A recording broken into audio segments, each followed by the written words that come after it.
Welcome back to another reaction video. Tuna kasi nami joysi tu thang na sa. Ayam lu sit di chuti chu. Reaction video na be home chete subscribe bol na han subscribe bol pe bo.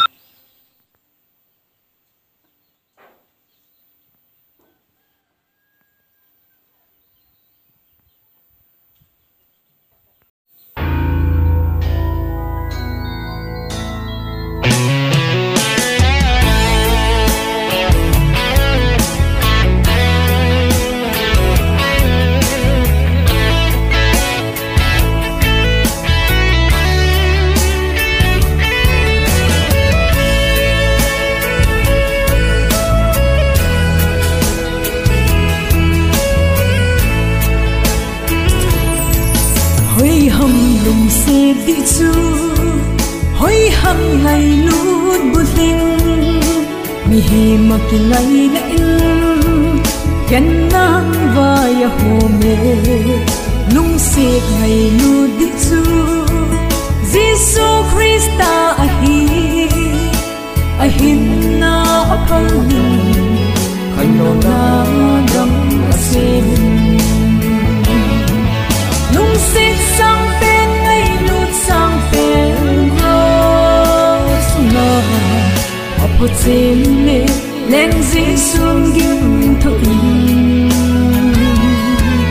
van gol va na ta đi ngay cô về ở cái ôi tuy đắng san a thu pi pakai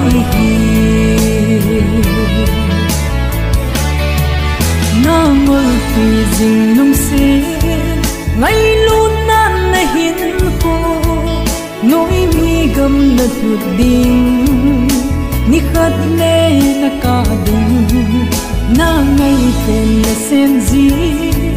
na cha te na tu te kan na vai hin hong ding mai lu tu ni be ding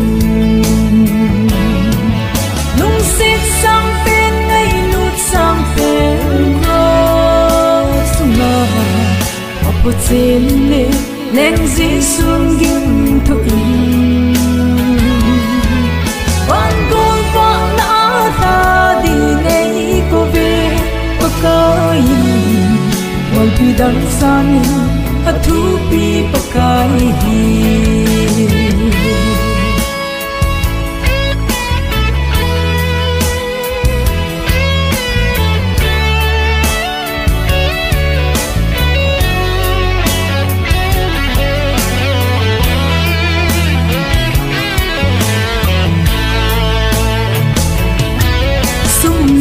phải hầu nãy gol pha tâm pi ase hình lạ dòng lâu cả in khen ngang vai hôm gì Giêsu gol pha ấy khen na ding ông bu gol pha din ki se min ngay bên đi ki se min lung xích sang bên ngay lút sang bên rose na apo trên mê lên dĩ xuống gim thôi